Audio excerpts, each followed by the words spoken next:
नमस्कार प्यारे बच्चों। क्वेश्चन बैंक की सीरीज में अपना आज चैप्टर जो है वो है 13 यानी 13वां।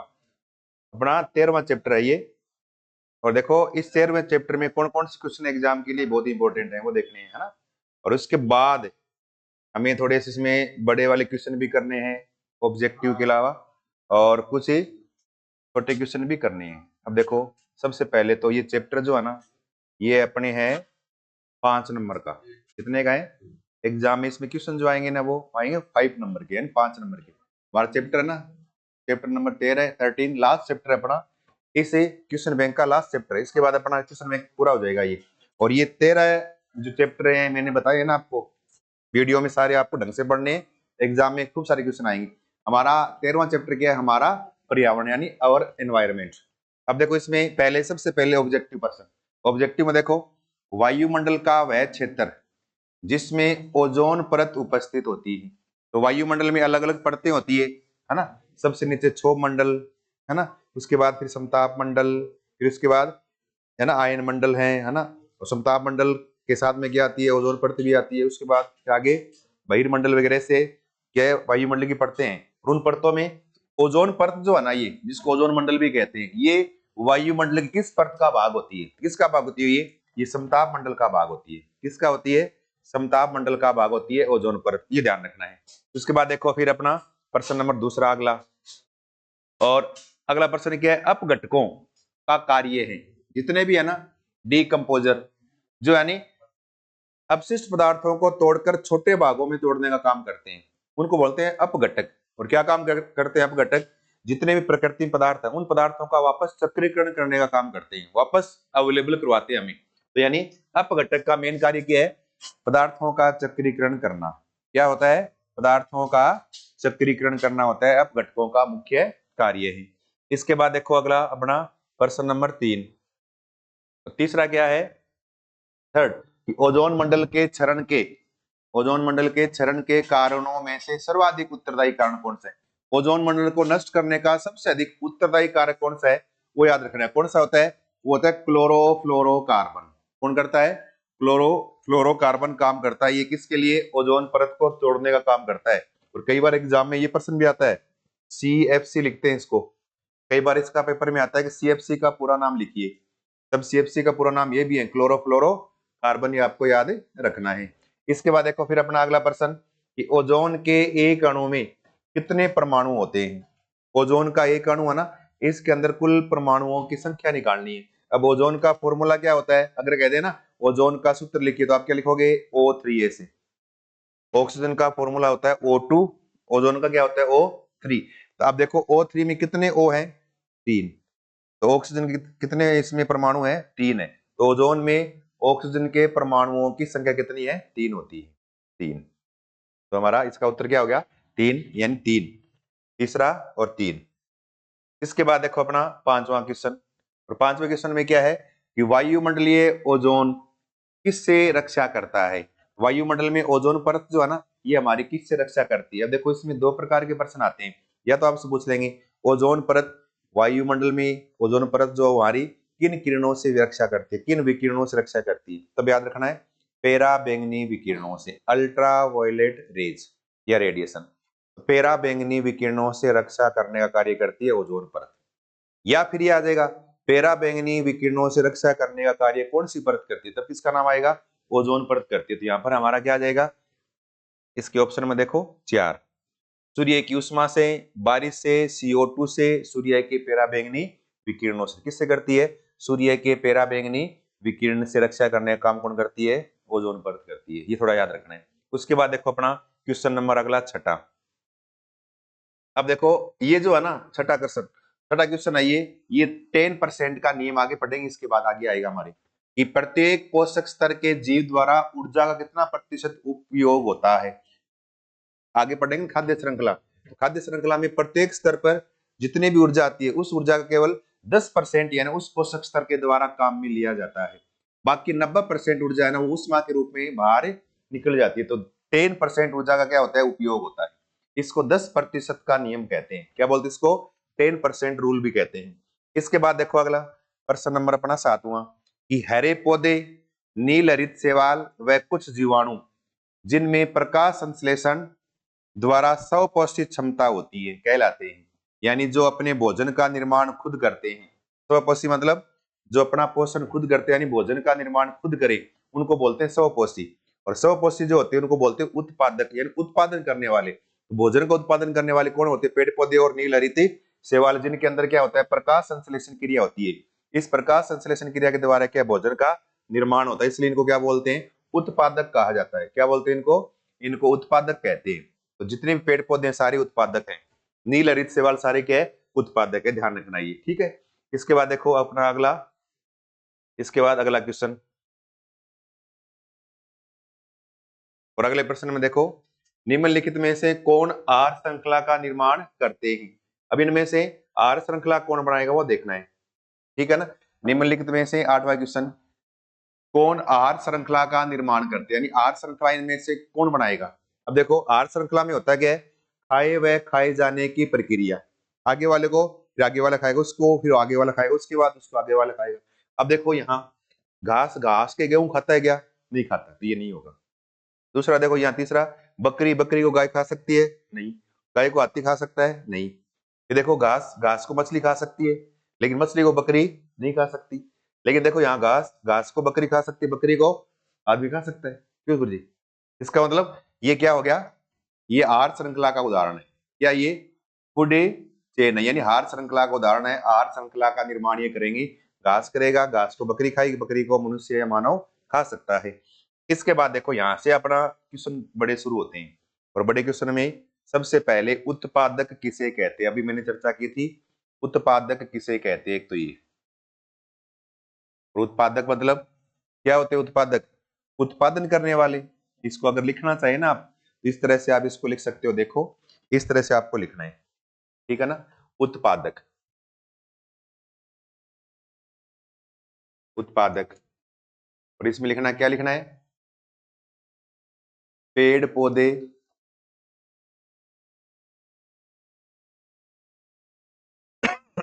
पेड़ पौधे व नील हरित शैवाल, नील हरित शैवाल, नील हरित शैवाल में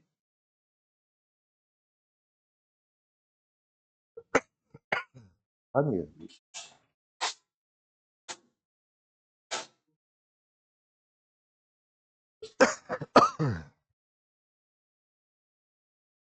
जितने बार बोलते थे पॉइंट रख लो कम से कम।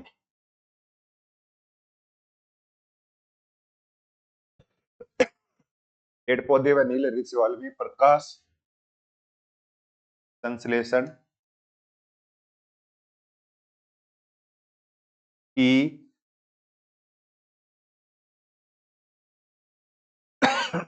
क्रिया पाई जाती है,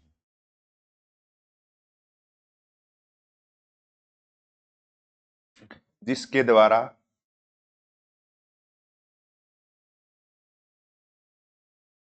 ये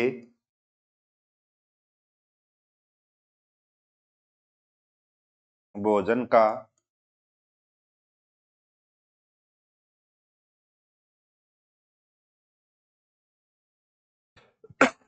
भोजन का निर्माण करते हैं। इन्हें उत्पादक कहा जाता है। तो क्या लिखा है कि पेड़ पौधे हैं और नील हरित शैवाल, जिनके अंदर क्लोरोफिल पाया जाता है, और ये क्या करेंगे? प्रकाश संश्लेषण क्रिया के द्वारा किसका निर्माण करेंगे? भोजन का निर्माण करेंगे। और भोजन का निर्माण करने वाले क्या कहलाते हैं? उत्पादक कहलाते हैं। तो इनको क्या बोलते हैं? उत्पादक कहते हैं, ठीक है ना।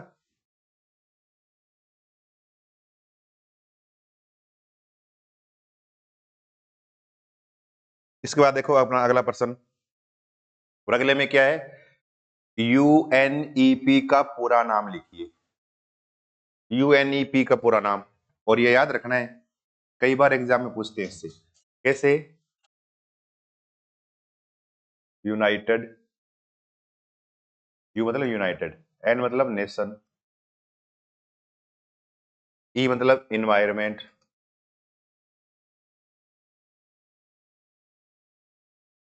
और पी मतलब प्रोग्राम।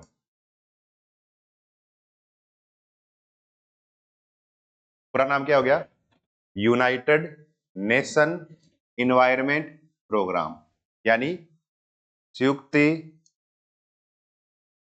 राष्ट्र पर्यावरण कार्यक्रम। कार्यक्रम याद रखना है, संयुक्त राष्ट्र पर्यावरण कार्यक्रम, इसका पूरा नाम किसका? यूएनईपी का पूरा नाम है ये, ठीक है ना। इसके बाद देखो अपना अगला प्रश्न 11वां, जैव निम्नीकरणीय अपशिष्ट पदार्थ के कोई दो उदाहरण लिखिए। जैव निम्नीकरणीय का मतलब क्या है? वे अपशिष्ट पदार्थ जिनका क्या है, सूक्ष्म जीवों के द्वारा क्या हो, निम्नीकरण, यानी उसको सूक्ष्म जीव तोड़ फोड़ के क्या उसको छोटे भागों में तोड़ दे, उनको बोलते हैं जैव निम्नीकरणीय पदार्थ। और जैव निम्नीकरणीय अपशिष्ट पदार्थ है ना, उसके अंदर दो उदाहरण लिखने। आप देखते हो कई बार रोजाना देखते हो, कैसे कि जैसे फल है ना, सब्जियां हैं, फल सब्जियां है ना, मलमूत्र गोबर, मलमूत्र और गोबर, ये जो है ना, इनका क्या है, अगर इनको छोड़ दोगे थोड़े दिन बाद धीरे क्या है, ये सड़ जाएंगे, सड़ गल के क्या मिट्टी के अंदर मिल जाएंगे, तो इनका सूक्ष्म जीवों के द्वारा क्या हो जाएगा, निम्नीकरण हो जाएगा। इनको बोलते हैं जैव निम्नीकरणीय अपशिष्ट। तो इनके एक आपको सिर्फ नाम लिखने हैं, दो उदाहरण पूछे तो आप लिख सकते हो, फल है, सब्जी है, सब्जियों के छिलके हैं, मलमूत्र है, गोबर है, सारी क्या है, ये अपशिष्ट पदार्थ है। कौन से है वो? जैव निम्नीकरण के अंदर आएंगे, थोड़ा ध्यान रखना है, ठीक है। इसके बाद देखो अपना 12वां क्वेश्चन, किन्हीं तीन प्राकृतिक पारितंत्र के नाम दीजिए। तीन है ना, प्राकृतिक पारितंत्र मतलब प्रकृति में अपने आप बनते हैं ऐसे इकोसिस्टम के अपने को नाम लिखने हैं। प्राकृतिक पारितंत्र के तीन के नाम लिखने हैं, जैसे तालाब, जिसके अंदर क्या हो, खाद्य श्रृंखला बनती है ना, वो एक पारितंत्र है। जैसे तालाब, तालाब के अंदर क्या है, पादप प्लवक, जंतु प्लवक, छोटी मछलियां, उनको फिर बड़ी मछलियां खा जाती है, ऐसे खाद्य श्रृंखला का निर्माण होता है ना, तो उनको तालाब क्या है कि इकोसिस्टम के रूप में काम करता है। झील है, तालाब से बड़ी झील है, इसके अंदर भी इकोसिस्टम के रूप में काम करेगा ये, है ना। और इसी प्रकार से वन है, वन क्षेत्र, वन भी क्या है, प्राकृतिक के पारितंत्र के एग्जाम्पल है ये। हेलो, हाँ सर, हाँ जी सर, हाँ बोलो, क्लास में हूँ अभी, बताओ।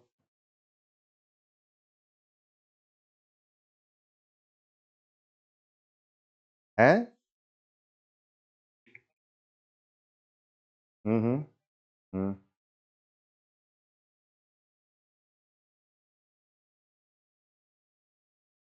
हाँ तो बिंगो पढ़े हो, वो प्रशस्ति पत्र पढ़े ले जाओ कल, है ना? हाँ कल के दिन ले जाओ। हाँ ठीक है, ठीक है। तो इसको प्राकृतिक पारितंत्र के नाम लिखिए, है ना। तो तीन तीन प्राकृतिक पारितंत्र के नाम लिखने हैं। प्रकृति में जो अपने आप बनते हैं, उनको मानव द्वारा निर्मित नहीं, जैसे बगीचा है ना, या गार्डन वगैरह होते हैं, ये क्या होते हैं, ये कृत्रिम पारितंत्र के उदाहरण है। लेकिन प्राकृतिक में जिस तालाब है, या झील है, या वन है, ये क्या है, सारे प्राकृतिक इकोसिस्टम यानी पारितंत्र के एग्जाम्पल है ये, ठीक है। इसके बाद देखो अगला, रेफ्रिजरेटर में किस रसायन का उपयोग किया जाता है? फ्रिज जो है ना, उसके अंदर कूलेंट के रूप में, यानी ठंडा करने के लिए गैस भरी जाती है। आजकल तो इसका यूज बंद कर दिया गया है, लेकिन पहले इसको काम में लेते थे। और वहां पर तब आपको याद क्या रखना है, वही शुरू में लिखा हमने, क्या है, सीएफसी। क्या नाम है इसका? सीएफसी भरते हैं, क्लोरोफ्लोरो कार्बन। पूरा नाम क्या है इसका? क्लोरो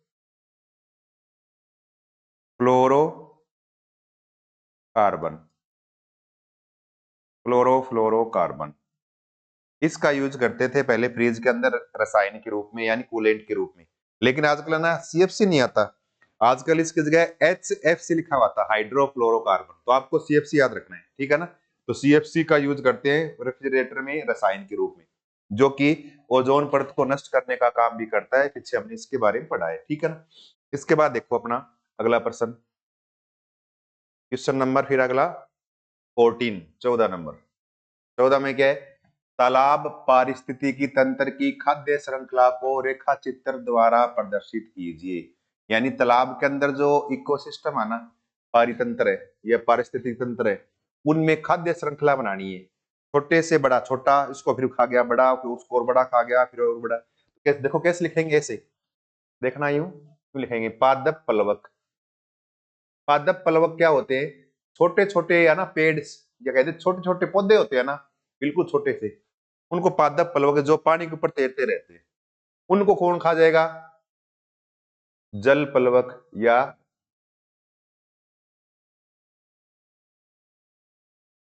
इस तरह से, उनको छोटे छोटे जीव खा जाएंगे। और जीव को कौन खा जाएगा, इस तरह से कीट वगैरह खा जाएंगे। कीट को खा जाएगी कौन है, छोटी मछली, इस तरह से। और छोटी मछली कौन खा जाएगा, बड़ी मछली। इस तरह से एक खाद्य श्रृंखला बन गई ये, इसको बड़ी मछली खा जाएगी। पादप प्लवक है ना, छोटे छोटे क्या है, पेड़, ये कहते हैं छोटे छोटे पौधे है ना, जो पानी के ऊपर तैरते रहते हैं, वो जल प्लवक, छोटे छोटे क्या है, जीव है, जो इन पेड़ पौधों को खाते हैं। उन छोटे जीवों को फिर कीट खा जाते हैं, कीटों को फिर छोटी मछली खाती है, छोटी मछली को फिर बड़ी मछली खाती है। ये क्या, एक तालाब में चलता है सिस्टम ऐसे, है ना। इसको बोलते हैं तालाब की खाद्य श्रृंखला है। क्या ये तालाब की खाद्य श्रृंखला का रेखा चित्र है, आपको याद रखना, ये पूछ लेंगे आपसे, ठीक है ना। अब देखो अगला प्रश्न नंबर 15 क्या है, 10% नियम क्या है, 10% रूल, अभी हमने डिस्कस किया था 10% का नियम। और हमने कहा कि जब एक खाद्य स्तर से दूसरे खाद्य स्तर में जब ऊर्जा संचित होती जाती है, तब उसमें से केवल 10% ऊर्जा है ना अगले खाद्य स्तर में स्टोर रहती है, संचित हो जाती है। बाकी 90% उष्मा के रूप में बाहर चली जाती है। जैसे ये लिखा है, देखो इसको, चलो इसको लिख के दिखाता हूं मैं आपको। इस तरह से देखो, यूं, जैसे एक खाद्य श्रृंखला है, मान लो मैं लिख दूं, कुछ भी लिख दूं यहाँ, जैसे लिख दिया मैंने घास, है ना। और इस घास को जैसे आ गया कोई, जैसे खरगोश, जैसे खरगोश को जैसे खा गया मान लो कुत्ता, है ना, जैसे कुत्ते को खा गया, जैसे मान लो कोई शेर या बाघ, जो भी है, इस तरह से खाद्य श्रृंखला ये। तो यहाँ से ऊर्जा ना, सबसे अधिक ऊर्जा घास में है, जिसको उत्पादक बोलते हैं। ये क्या है, उत्पादक है, ये उत्पादक है, उत्पादन करने वाले। और ये सारे क्या है, उपभोक्ता। ये सारे क्या है, ये सारे उपभोक्ता है, जो उपभोग करने वाले हैं, पैदा करने वाला उपभोक्ता, जिसके अंदर पेड़ पौधे आएंगे। बाकी सभी खाने वाले उपभोक्ता कहलाएंगे। और ये है प्राथमिक उपभोक्ता, सबसे पहले खाता है ना, उसको बोलते हैं प्राथमिक उपभोक्ता। ये प्राथमिक उपभोक्ता। ये सेकंड नंबर पे खाए वो द्वितीयक उपभोक्ता। फिर तीसरे खाए वो आगे तृतीयक या शीर्ष उपभोक्ता, ऐसे लिखेंगे, इस तरह लिखते जाएंगे। और जब ऊर्जा ना, जैसे यहां से ऊर्जा किस में आएगी, खाएगा खरगोश, तो घास से कहां चली जाएगी, खरगोश में। एक खाद्य स्तर है ये, इस एक खाद्य स्तर से ऊर्जा दूसरे खाद्य स्तर में आ गई, तीसरे खाद्य स्तर में आ गई, चौथे खाद्य स्तर में आ गई, ऐसे। तो जब एक खाद्य स्तर से ऊर्जा दूसरे खाद्य स्तर में जाएगी ना, उस दौरान होगा क्या, कि जितनी ऊर्जा है उस ऊर्जा का केवल 10% भाग ही इस खरगोश के पास रहेगा। बाकी 90% भाग है ना, वो क्या है, उष्मा के रूप में उसकी हानि हो जाती है। फिर 10% रहा ना, अभी 10% है, अब इस 10% को कौन खाएगा, कुत्ता खाएगा आगे। कुत्ता खाएगा तो कुत्ते में 10% का भी 10%, यानी 1% बचा। बाकी 9% वापस उष्मा के रूप में निकल जाएगा। फिर कुत्ते के अंदर 1% ऊर्जा आई, और वो 1% का फिर वापस 10% यानी 0.1% इस शेर के अंदर आई। बाकी 0.9% की उष्मा के रूप में निकल गई। कहने का मतलब है, जब ऊर्जा का संचरण एक खाद्य स्तर से दूसरे खाद्य स्तर में होता है, तब केवल अगले खाद्य स्तर में 10% ऊर्जा का ये क्या रहता है, संचय होता है। बाकी 90% ऊर्जा उष्मा के रूप में उसकी हानि हो जाती है। इसको बोलते हैं 10% का नियम। ये 10% ऊर्जा हमारे क्या आई, अगले खाद्य स्तर में क्या आई, काम में आई। तो इसको आप यूं लिख सकते हो, ऐसे क्या लिखेंगे कि खाद्य श्रृंखला में, क्या लिखना है कि खाद्य श्रृंखला में, खाद्य श्रृंखला में जब एक पोषक स्तर से, एक पोषक स्तर से, या कहते खाद्य स्तर से ऊर्जा दूसरे खाद्य स्तर में जाती, दूसरे खाद्य स्तर में जाती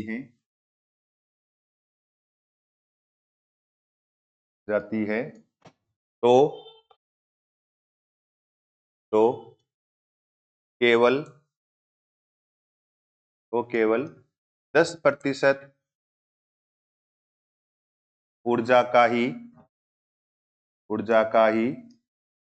संचय होता है।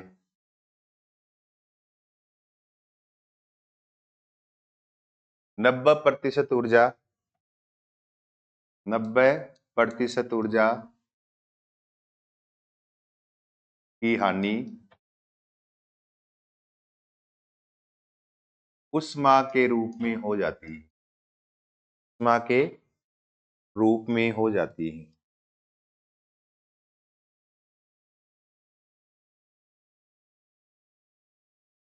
इसे 10% का नियम कहते हैं।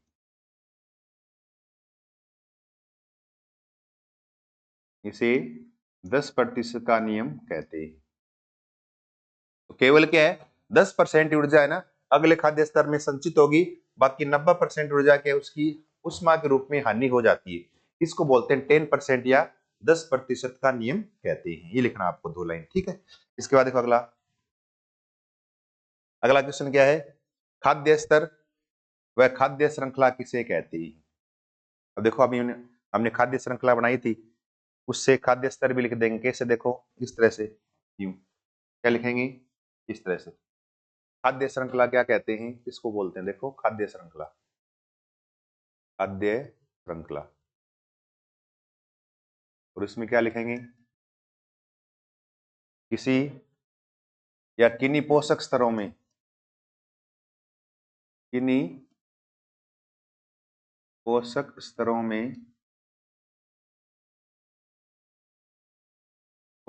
में, एक स्तर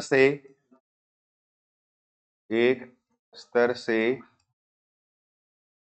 दूसरे स्तर में, एक स्तर से दूसरे स्तर तक खाए व खाए जाने की प्रक्रिया, खाए व खाए जाने की प्रक्रिया खाद्य श्रृंखला कहलाती है। खाद्य श्रृंखला कहलाती है। खाए व खाए जाने की प्रक्रिया खाद्य श्रृंखला कहलाती है। तो यानी एक पोषक स्तर से दूसरे पोषक स्तर तक जीव चलेंगे ना, तब उसमें खाए हुए एक दूसरे खाएंगे और खाए जाने की प्रक्रिया, इसको क्या बोलते हैं, खाद्य श्रृंखला कहते हैं। जैसे लिखा ना भी आपने, लिखा घास, है ना, दूसरा लिख लो चाहे खाद्य श्रृंखला दो, चलो दूसरा लिख देता हूं मैं, टिड्डा, घास को खा गया टिड्डा, है ना, इस टिड्डे को खा गया मेंढक मान लो, है ना, जैसे मेंढक को खा गया सांप, सांप को जैसे खा गया बाज, इस तरह, इस तरह से ये खाद्य श्रृंखला है। ये तो क्या हो गया घास, ये उत्पादक हो गया, उत्पादक। और हमें क्या पूछा, पोषक स्तर, ये क्या है, पोषक स्तर है, ये उपभोक्ता है, ये सारे क्या है, पोषक स्तर, पोषक स्तर। अगर एग्जाम में आप ये बना दोगे ना इतना ही, तब भी आपको लिखने की कोई आवश्यकता नहीं है, इतने में काम चल जाएगा।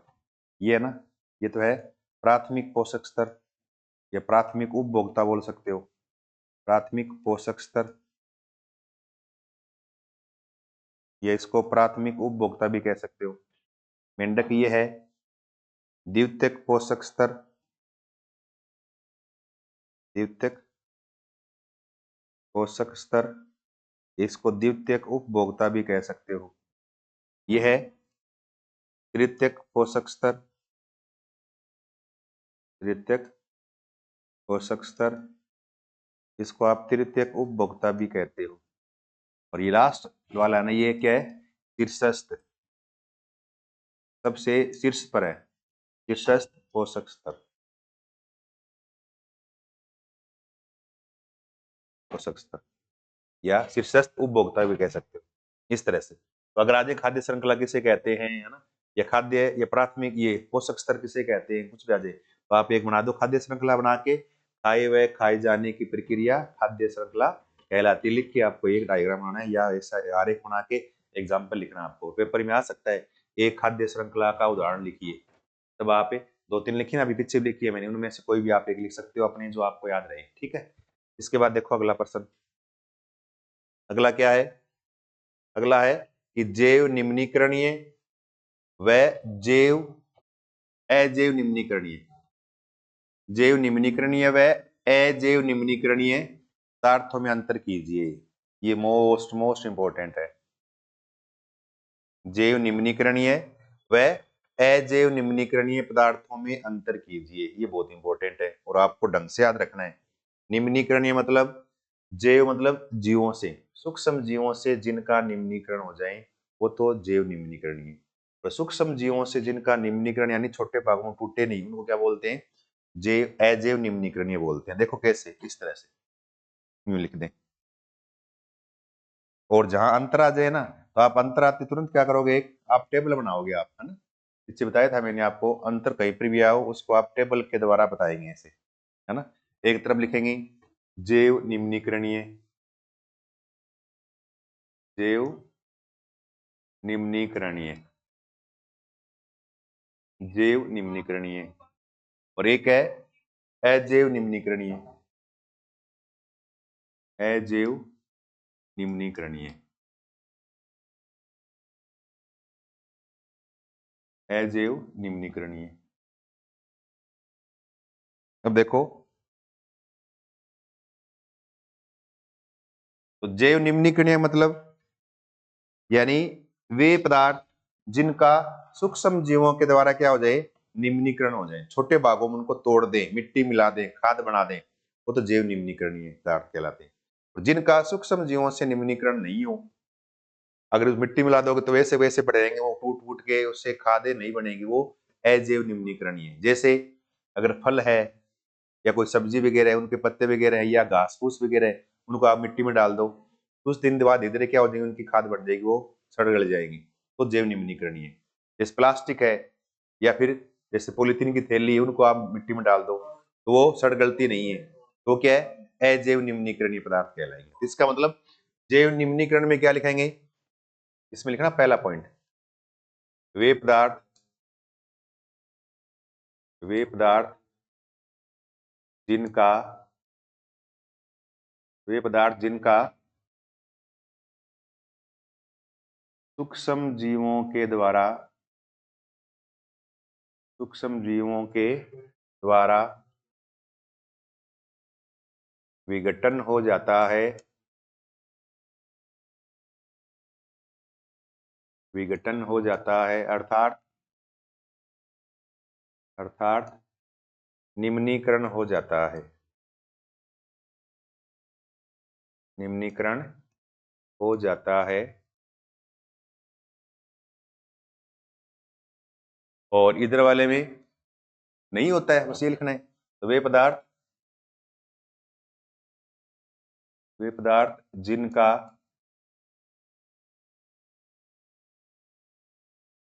सूक्ष्म जीवों के द्वारा,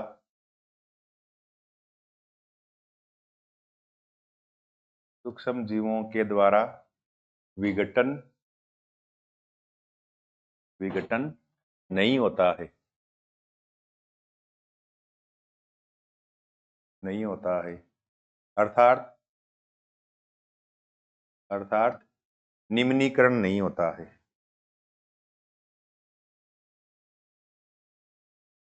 निम्नीकरण नहीं होता है। वो जैव अजैव निम्नीकरणीय कहलाएंगे। तो टूट जाए वो तो निम्नीकरणीय, जो नहीं टूटे वो अनिम्नीकरणीय, ठीक है, या अजैव निम्नीकरणीय, दूसरा सेकंड पॉइंट। और ये जो जैव निम्नीकरण, ये सारे क्या है, प्राकृतिक पदार्थ होते हैं, सारे क्या होते हैं, ये प्राकृतिक, प्राकृतिक पदार्थ जैव निम्नीकरणीय होते हैं,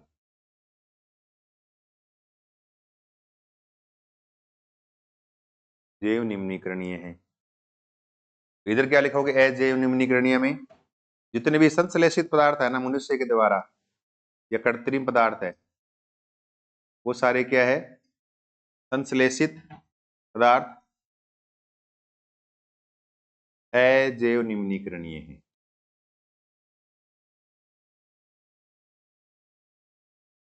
अजैव निम्नीकरणीय है, ठीक है ना। अब देखो जिनका सूक्ष्म जीवों से निम्नीकरण हो जाएगा ना, तो वो प्रकृति में इकट्ठे नहीं होंगे, फिर वो टूटते रहेंगे, विघटित होते रहेंगे, सड़ गल जाएंगे, मिट्टी मिल जाएगी, उनका ढेर नहीं लगेगा, ये इकट्ठे नहीं होते हैं। लेकिन अजैव निम्नीकरण यानी उनका विघटन तो होता नहीं है, तो ऐसे प्रकृति के अंदर क्या है, मिट्टी के अंदर वैसे पड़े रहेंगे, तो उनका क्या है, बहुत बड़ा क्या कचरे के रूप में उसका क्या है, ढेर लग जाएगा। तो इसमें क्या लिखेंगे, जैव निम्नीकरण में इन या ये इकट्ठे नहीं होते हैं।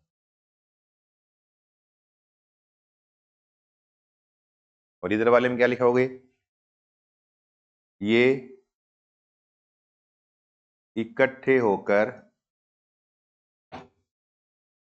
मृदा प्रदूषण करते हैं।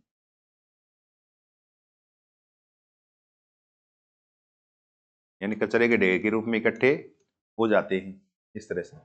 ये जैव निम्नीकरण है ना, ये वैसे हानिकारक नहीं है, ये कम हानिकारक है, यानी इससे प्रदूषण क्या होता है, कम। और इधर वाले क्या है, अजैव निम्नीकरण में ये अधिक हानिकारक है, अधिक हानिकारक होते हैं इस तरह से। ये क्या है, जैव निम्नीकरणीय और अजैव निम्नीकरणीय में आपको थोड़े से डिफरेंस याद रखने, अंतर। दो तो आप याद कर लो एग्जाम में, दो तो कुछ पूछेंगे इसमें, ठीक है ना। तो ये आपको इनमें अंतर याद रखने हैं, ठीक है। इसके बाद देखो अपना अगला प्रश्न, अगला क्या है, निम्न पर टिप्पणी लिखिए। एक तो कचरा प्रबंधन, इसमें आपको जो भी आपकी गली वगैरह में कचरा दिखे ना, उसके बारे में आपको 5-10 लाइन लिखनी है। और एक ओजोन परत का अपक्षय, ये थोड़ा बताऊंगा आपको कैसे। अब देखो कचरा प्रबंधन में क्या लिखना है कि मनुष्य के द्वारा, क्या लिखना है कि मनुष्य के द्वारा कृत्रिम रूप से बहुत सारे बहुलकों का निर्माण किया गया है, जिनका उपयोग दैनिक जीवन की आवश्यकताओं को पूरा करने में किया जाता है। और ये कचरा है, या कहते हैं ये अपशिष्ट पदार्थ है, कचरे के रूप में, ढेर के रूप में इकट्ठे हो जाते हैं। जैसे काम में आने वाले पानी या चाय पीने वाले डिस्पोजल गिलास, पॉलीथीन की थैलियां, प्लास्टिक वगैरह आदि। और इनसे मृदा प्रदूषण होता है और अन्य शरीर के लिए विषाक्त होते हैं। और फिर नीचे लाइन लिखनी है, अतः इस कचरे के प्रबंधन के लिए उचित कदम उठाने चाहिए, नियमित रूप से इस कचरे को हटाना चाहिए और उसका भूमि में दबाकर उचित जगह निस्तारण करना चाहिए। ये 2-4 लाइन लिखनी है बस कचरा प्रबंधन में, कुछ नहीं है, आपको अपने हिसाब से लिख लेना है। कचरे के बारे में आप क्या जानते हो, कचरा गली वगैरह में इकट्ठा होता रहता है, वो पॉलीथीन इकट्ठी हो गई, गिलास इकट्ठे हो गए, कोई डिस्पोजल इकट्ठा हो गया, शादी वगैरह में देखते हो आप, इकट्ठे होते ही हैं। इकट्ठे होने के बाद इनके ढेर लग जाते हैं और ये हमारे लिए बहुत हानिकारक है, इनका उचित निस्तारण होना चाहिए, इनको अलग जगह ले जाकर दबा के या जला के उसको प्रकृति से अलग या इसको हटाना चाहिए। ऐसे लिखना आपको, लिख सकते हो, कोई दिक्कत नहीं, ठीक है ना।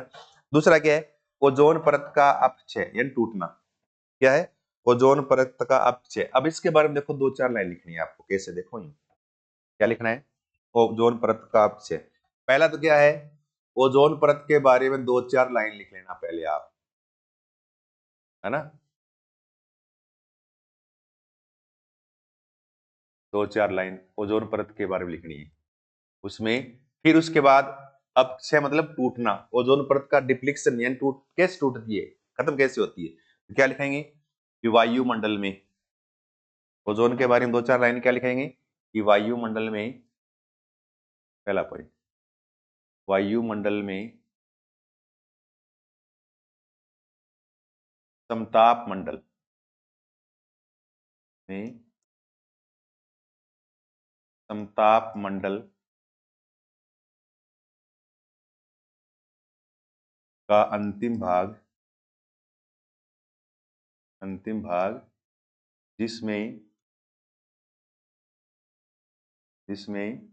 ओजोन गैस की यानी O3, ओजोन का फॉर्मूला क्या होता है? O3 ओजोन गैस की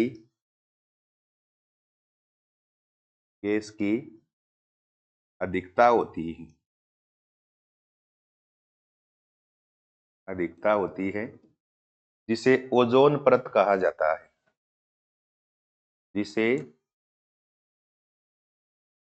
ओजोन परत कहा जाता है।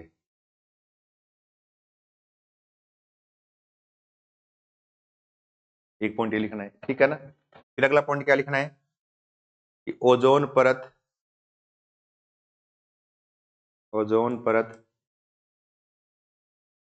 सूर्य से आने वाली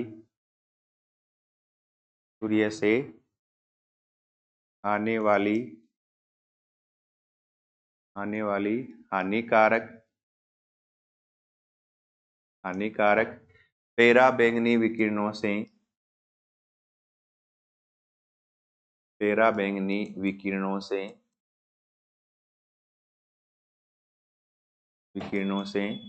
जीवों की रक्षा करती है। जीवों की रक्षा करती है। एक पॉइंट ये लिख दिया। फिर एक पॉइंट क्या लिखोगे? विभिन्न प्रकार के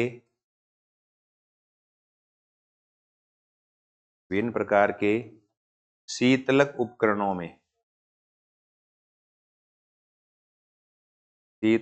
उपकरणों और आगे लिखना ब्रैकेट में क्या लिखोगे? फ्रिज यानी रेफ्रिजरेटर, एसी आदि उपकरणों में शीतलक के रूप में क्लोरोफ्लोरोकार्बन CFC का उपयोग CFC यानी क्लोरोफ्लोरोकार्बन का उपयोग किया जाता है जो कि इनसे मुक्त होकर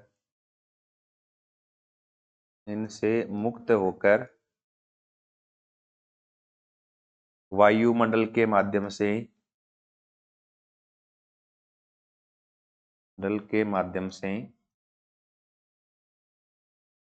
ओजोन परत तक पहुंच जाता है।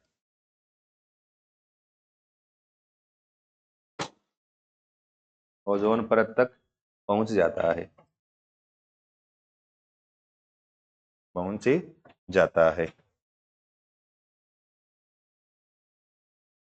यह CFC का अणु या CFC के अणु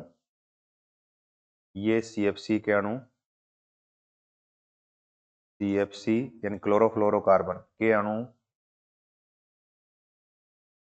ओजोन गैस को तोड़ने का कार्य करते हैं।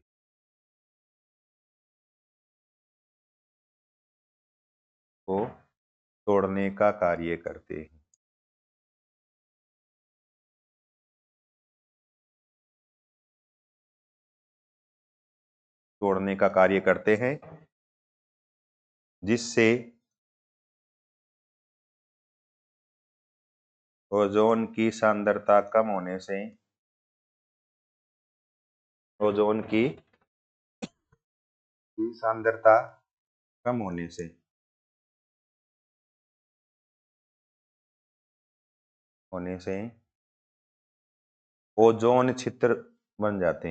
ओजोन छिद्र बन जाते हैं।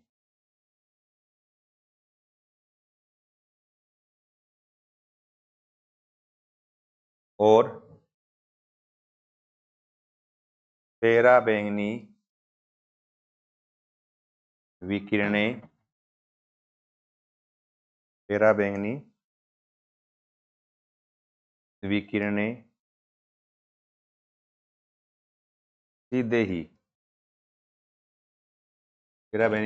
सीधे ही पृथ्वी पर आती है।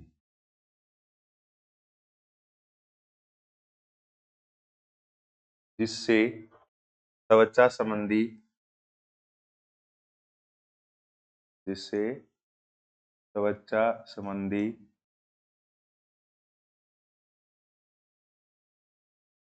कैंसर होने की संभावना रहती है।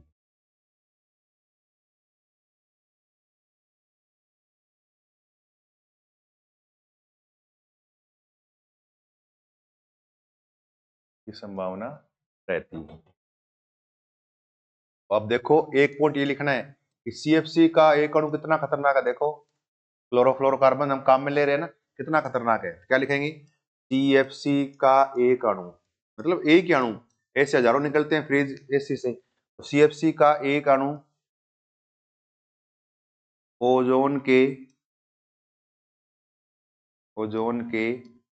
1 लाख अणुओं को 1 लाख अणुओं को नष्ट कर देता है। देख लो कितना हानिकारक है ये। अकेला एक क्लोरोफ्लोरोकार्बन का एक अणु ओजोन के एक अणु 1 लाख अणुओं को नष्ट कर देता है। इस प्रकार इस क्रिया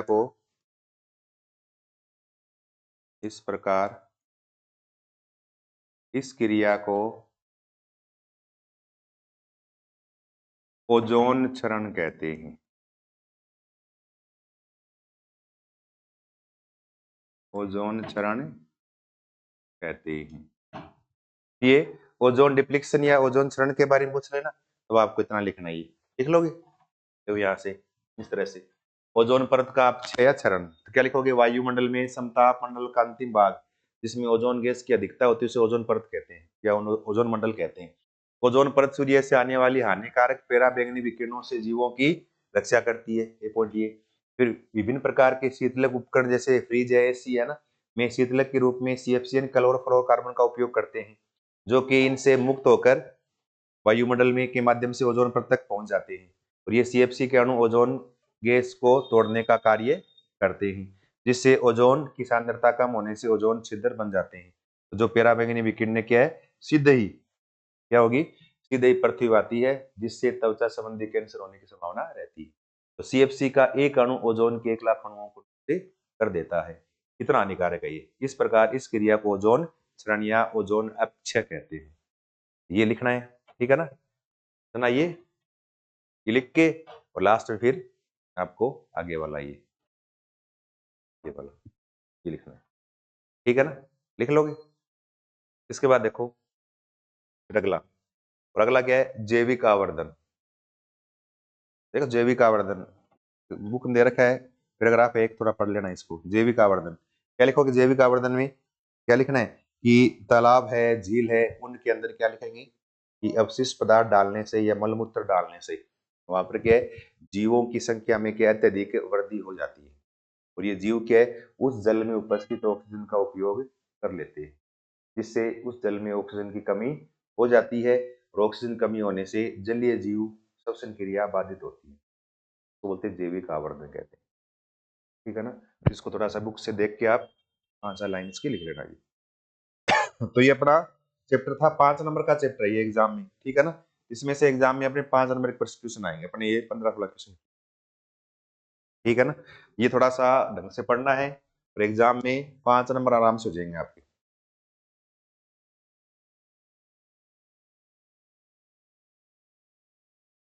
पहले ऑब्जेक्टिव पर्सन, फिर ये उत्पादक है एनईपी एन यूएनपी।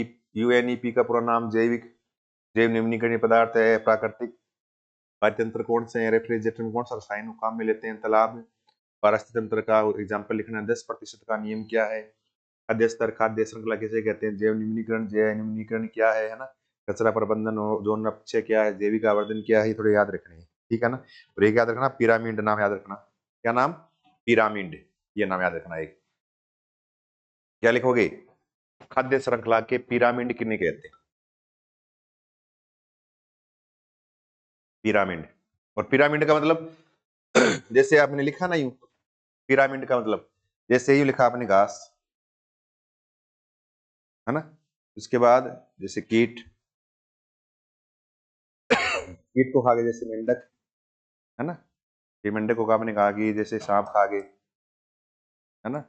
कि जैसे बाज खा गया, लिखा ना आपने खाद्य श्रृंखला। तो इन खाद्य श्रृंखला में जितने भी नया स्तर है, खाद्य स्तर है, उन खाद्य स्तरों की एक तो संख्या, इनकी संख्या के आधार पे, या फिर इनके भार, किसका कितना भार है, उस भार के आधार पे क्या है, इनको चित्र बनाते हैं ऐसे पिरामिड के रूप में दर्शाते हैं। जैसे घास है तो इन सब में देखो सबसे अधिक मात्रा में क्या होगी, घास ही होगी, इसका भार सबसे अधिक। तो देखो ऐसे ही बनाएंगे, सबसे नीचे क्या आएगा, सबसे अधिक, ये घास वाला भाग ये नीचे, तो सबसे बड़ा आ रहा है डायग्राम, सबसे बड़ा ये घास। कीट थोड़े घास से कम होंगे, इसके बाद कीट, ठीक है ना। कीट के बाद फिर मेंढक, उससे और कम होंगे, फिर मेंढक, क्या मेंढक के बाद सांप, और भी कम होगा मेंढक से, सांप के बाद बाज, और भी कम है, इस तरह से।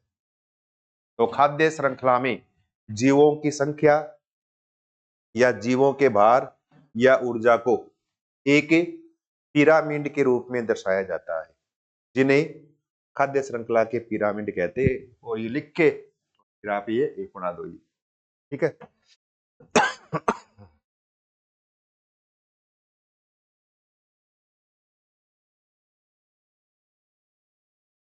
तो ये अपना एक चैप्टर यहाँ तक क्या हो गया, पूरा हो गया ये, ठीक है। तो अपने पूरे सारे चैप्टर पूरे हो गए अपने क्वेश्चन बैंक के, ठीक है ना। और जितने भी आप हो सके इनको बार बार देखो, इनको बार बार याद करो, सभी चैप्टर को, जितने भी 13 चैप्टर है ये। और अगर इन क्वेश्चनों को आप ढंग से याद कर लोगे ना, ये मानोगे आपकी 80% से कम नहीं आएंगे साइंस में, 80% ज्यादा ही आएंगे, ठीक है ना। हो सकता है 90 से ऊपर चला जाए। इसलिए थोड़ा इन चैप्टर को आराम से ढंग से पूरा रट लेना, इनको रटने के बाद इनमें मानो कि लगभग 60-70% तो आपका आ ही जाएगा इसमें पोर्शन, है ना, किताब वाला पोर्शन। बाकी है ना एग्जाम में क्वेश्चन जो आने का तरीका वगैरह मैंने शुरू वाले चैप्टर के या शुरू वाली वीडियो के अंदर बताया था आपको। तो आपके ये मानो कि अगर आपका ये 80 नंबर का पेपर होगा ना, तो इसमें ये मानो कि आपके 70-75, तो 70 नंबर तक आप इसको कर सकते हैं, कवर कर सकते हो सकता है पूरे 80 नंबर की आ जाए, वो डिपेंड करता है एग्जामिनर पे। तो आप थोड़ा सा इसको 10-12 वीडियो बनाई हमने ना, कितने 13-14 वीडियो हो गई, शायद 14 वीडियो है। इन 14 वीडियो को आप 1 घंटे के 14 घंटे में आप पूरा साइंस का सिलेबस कर सकते हो, कोई दिक्कत नहीं है, ठीक है ना। ओके, धन्यवाद।